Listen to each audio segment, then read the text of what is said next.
strategy number one that I want you to write in here is changing to being the entrepreneur mindset. And what I mean by that is the way you wake up in the morning and look at your role in your business and what's possible. Because when you wake up as a tech with helpers, you wake up and you look at what you got to get done today, how you prioritize, what you prioritize, where you invest your money and your time. If you're thinking like an entrepreneur, you've got an entirely different day than if you're waking up looking at it like it's a job, right? So that's what I want to talk about. So and the other thing is, this is good news, okay? There's no such thing as a natural born entrepreneur. I know you'll hear some people say, well, I started a business when I was 2 years old and I was, selling like candy to other kindergartners and all. And yeah, there are some people like that, but the majority of entrepreneurs out there, that is not their experience. That's not my experience. The good news is that it's a skill. Learning how to look at your business, how to prioritize your time, how to package your services and make it so it's attractive to a target market that you've chosen. Looking at your marketplace, looking at where do I fit in the marketplace that I'm in? Who are my competitors? Where are we providing value? What do we need to build so that we can own a segment of that marketplace where people will be delighted to do business with us, where people will be thrilled to write us a check because we solve this problem for them and we do it better than anybody. See, that's an entrepreneur wakes up with that kind of passion, with that kind of vision, with that kind of mission. And it's a skill. It is not a talent. Talent's overrated. I live in Nashville. Go down Broadway one Friday or Saturday night. There are a shit ton of talented people that are all broke.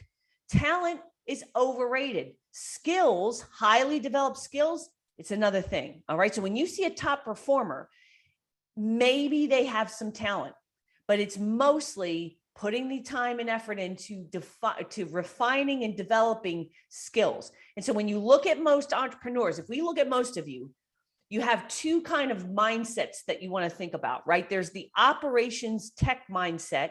And then all of you have some entrepreneur in you. I mean, you might not think you do, but you do. If you're running a business, you got some level of entrepreneur in you.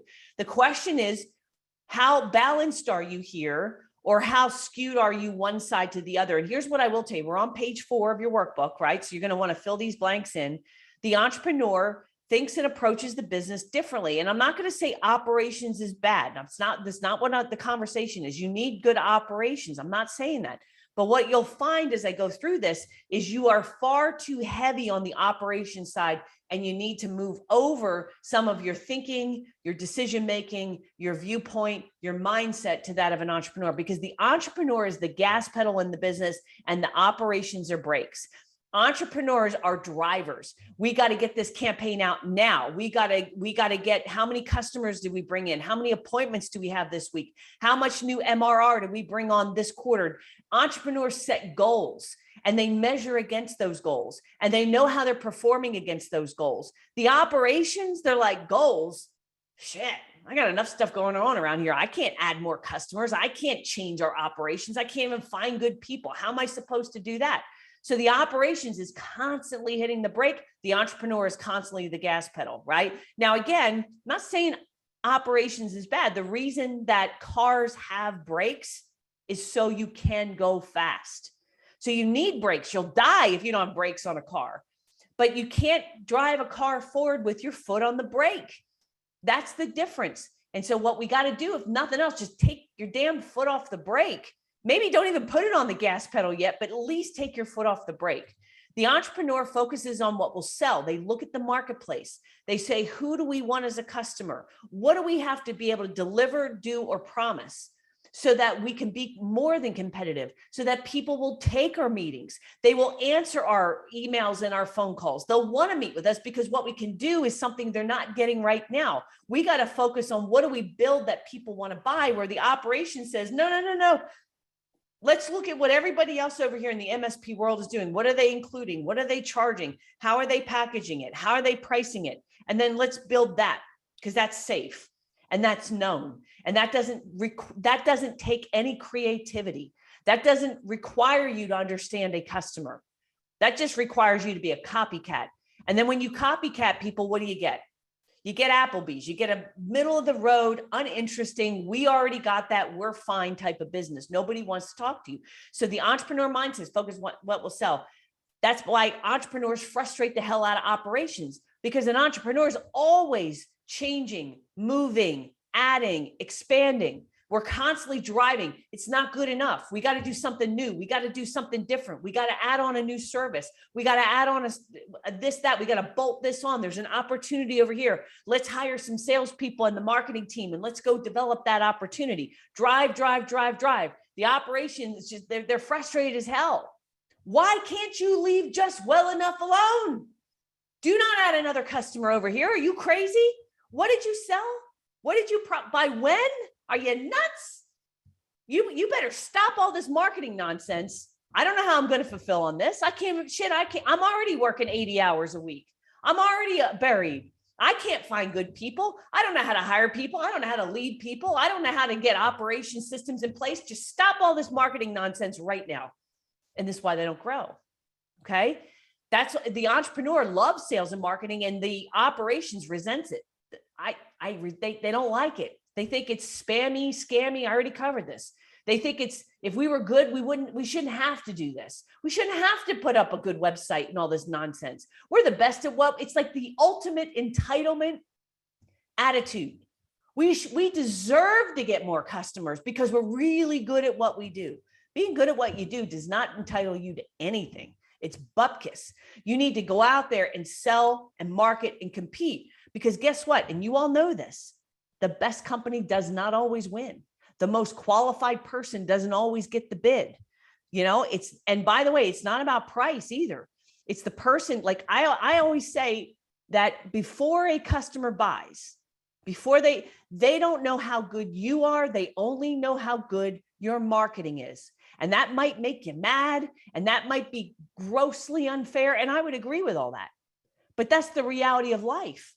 It's whoever gets in there and does a better job at marketing and selling, because there's no way I could sample your services. It's not like this coffee mug. I could feel this coffee mug. I can look at it. I can touch it. I can compare it to another coffee mug.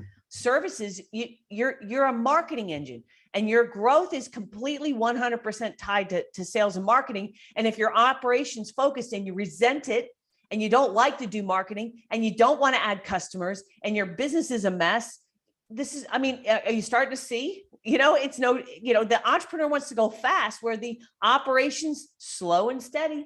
I want to get up in the morning, have a calm day, no surprises. I don't want to have the aggravation of the constant pressure, right? The entrepreneur wants innovation, new products, new services, new price points, new options, new opportunities. What's going on out there right now, guys?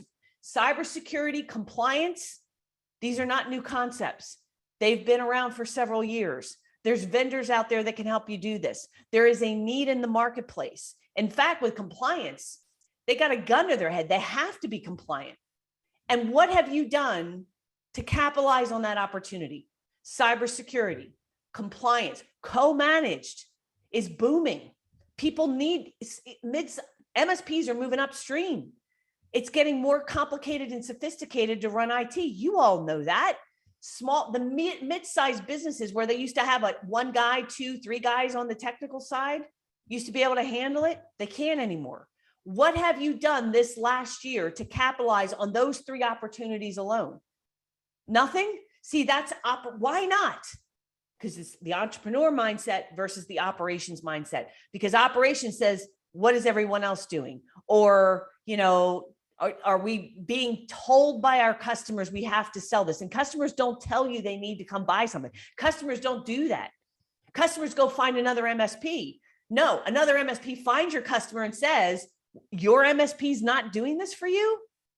And then they poke them and they take them, right? They're going to get those opportunities. If you're not doing this, you've got to think like an entrepreneur. An entrepreneur finds ways. How do we make this work? How do we find good people? How do we do the sales and marketing? How do we execute? The operations is always lining up with, I don't know how to do that. I just had a call today with a group, and they should know better. I'm talking to them about a campaign I gave them. I know it'll work.